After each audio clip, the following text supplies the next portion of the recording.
Wedding season should be a happy time, but it can also be incredibly stressful and very tense. There are a lot of tough calls that need to be made by the bride and the groom, and you too, if you're going to that wedding. Joining us with expert tips on handling your wedding dilemmas is etiquette expert and author Jacqueline Whitmore. She is also the founder of the Protocol School of Palm Beach. So Jacqueline, thanks for being on the show today.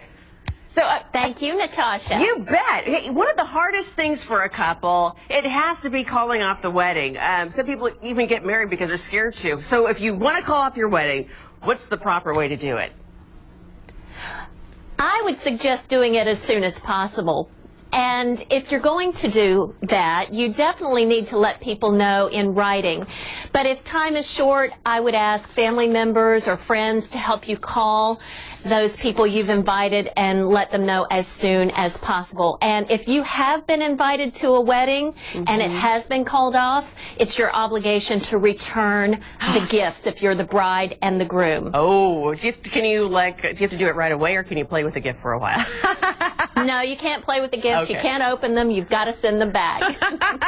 Now, you talk about a letter that you need to write. Is there anything in particular that needs to be said in that letter? Because that's a tough one to write, I would imagine. You can actually get pre-printed cards that say the wedding has been canceled. You don't have to go into detail in a letter as to what happened, but you can get something very short and sweet that you just send out to everybody. And like I said, if time is short, you can just ask friends and family members to help you make those phone calls. And ahead, I'm going to ask our etiquette expert about how to graciously tell the bride and groom, I can't make it to your wedding. We've been talking about wedding etiquette. Here's more with the expert on it, Jacqueline Whitmore. So the bride, if you're a friend of the bride and groom, and you have to make that tough call, you know, when you're asked to be in the wedding, you know, because weddings can get so expensive. My goodness, I've been in a couple. Gee whiz, I can rack up the price. How do you turn them down gently? It can become very expensive, especially if it's a destination wedding. So what I recommend is just be honest. Let the bride know that you've had some unexpected expenses this past year. Let that person know that you're able to serve in some other capacity. You could keep the guest book. You can help with running errands. You can help with decorations. So you don't necessarily have to be in the wedding, but you're still serving and helping that person out. That's a nice way to do it. So just don't say, honey, I don't want to pay for that ugly dress to wear it. Oh, I had to go there. I already know the answer. That's right. All right. So what about friends who can't make it to the wedding? You really want to be there. What's the best way that you can tell them? Well, usually there's an RSVP card, and that's a real big pet peeve with a lot of brides, that people don't RSVP. You have to do that by the date stated in the card.